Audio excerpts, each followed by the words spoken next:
मातंग समाजाच्या महत्त्वपूर्ण मागण्या तत्काळ मंजूर करून समाजाच्या समस्या तसेच प्रश्नांची वेळीच सोडवणूक करावी यासह इतर प्रलंबित मागण्यांसाठी राष्ट्रीय साठे सेना, लहुजी शक्ती सेना, सकल मातंग समाज यांच्यासह विविध संघटनांच्या वतीने जिल्हाधिकारी कार्यालय येथून GS मैदान येथून जिल्हाधिकारी कार्यालयापर्यंत महामोर्चाचे आयोजन यावेळी करण्यात आले होते। यावेळी विविध संघटना एकत्रित येऊन जिल्हाधिकारी कार्यालयासमोर जोरदार निदर्शनं केल्याचे दिसून आले।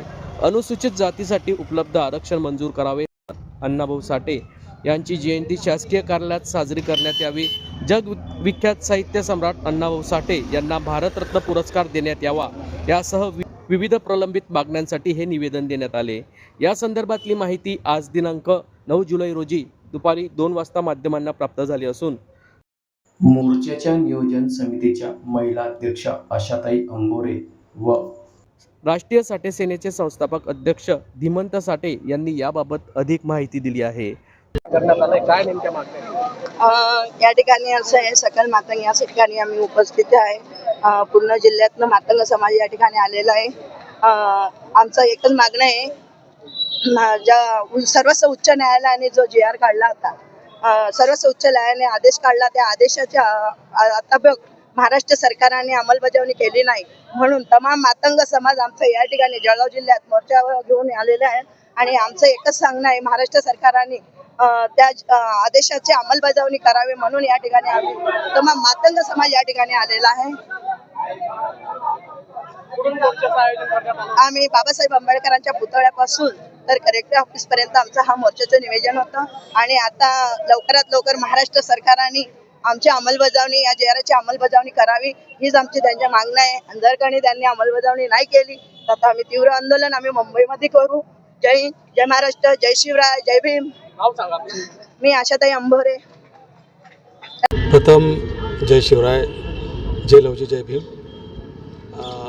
राष्ट्रीय साठे सेना अंतर्गत सकल मातंग समाज जळगाव जिल्ह्याच्या हा जो मातंग समाजाचा मोर्चा होता, वाल्मिकी समाज आणि मांगारोडी समाज या आणि अन्य जातीच्या आमच्यासोबत होत्या।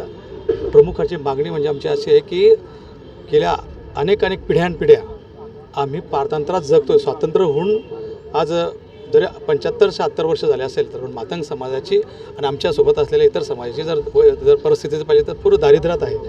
म्हणून आमचं असं म्हणणं होतं की सामाजिक न्याय ज्या भूमिकेमध्ये शाहू महाराजांनी ज्या भूमिकेतनं सुरू केलेलं होतं आणि डॉक्टर बाबासाहेब आंबेडकरांनी संविधानाच्या माध्यमातून आरक्षण हा जो मुद्दा दिला होता, तर प्रामुख्याने असं झालं की आम्हाला जो 13% आरक्षणामध्ये आमच्यापर्यंत तो आरक्षण आमच्यापर्यंत पोचतच नाही आहे। आणि मुळात म्हणजे असं की आम्ही 1800 काळखंडापासून तर 1900 काळखंडापर्यंत 3 टायमाची हजेरी देणारे आम्ही मातंग समाजाचे, इंग्रजांच्या विरोधात लढणारे मातंग समाज, आणि आम्हाला गुन्हेगार म्हणून घोषित केलेली जात। आणि ती जात जेव्हा 1900च्या काळखंडामध्ये पंतप्रधानांनी तो कायदा जेव्हा रद्द केला, तेव्हा मातंग समाज 1972मध्ये आमची पहिली बॅच एज्युकेशनमध्ये आली। आणि खूप 40-50 वर्ष आम्हाला एज्युकेशनमधून दूर झाल्या कारणाने आम्ही मातंग समाजाची आजही दूर अवस्था अशी आहे की आदिवासीपेक्षा आदिवासी आमचा समाज आहे।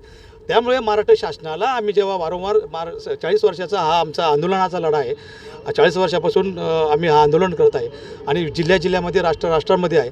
परंतु महाराष्ट्र शासनाला कुठेतरी जाग आली आणि आमची जी आई, ज्याला आपण महाराष्ट्र शासन म्हणतो, त्याचे आम्ही लेकरं आहे। म्हणून जेव्हाही मुलाला जर दूध प्यायचं जर भूक लागत असेल तर आई, जोपर्यंत मुलगा रडत नाही तोपर्यंत आई दूध पाजत नाही, तशी या शासनाला आम्ही मागण्याच्या स्वरूपामध्ये त्यांना सांगत आहे। परंतु या महाराष्ट्र शासनाने बधेर समितीच्या माध्यमातून सुप्रीम कोर्टाची 5 जज लोकांची एक बॅच दाखल करून तो 1 ऑगस्ट 2024ला हा कायदा लागू केला आणि तो निकाल आमच्याकडनं लागला।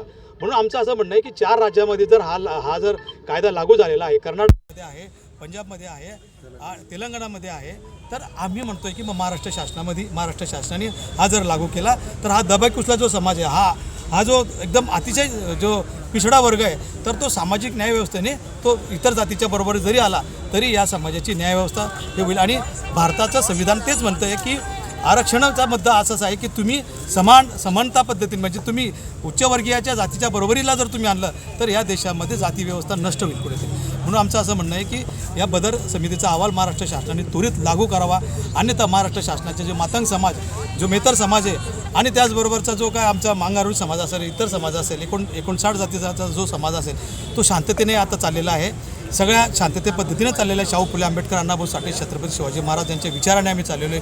परंतु जर तो तसा जर नाही झाला तर उद्रेक होण्याचं वातावरण दाट दिसत आहे. म्हणून आता जे पावसाळी अधिवेशनमध्ये आहे तर आमचं म्हणणं आहे की पावसाळी अधिवेशनमध्ये हा कायदा हा शासनाने लागू करावा, या संदर्भात आमचा हा मोर्चा करण्यात आलेला होता. तुमचं नाव?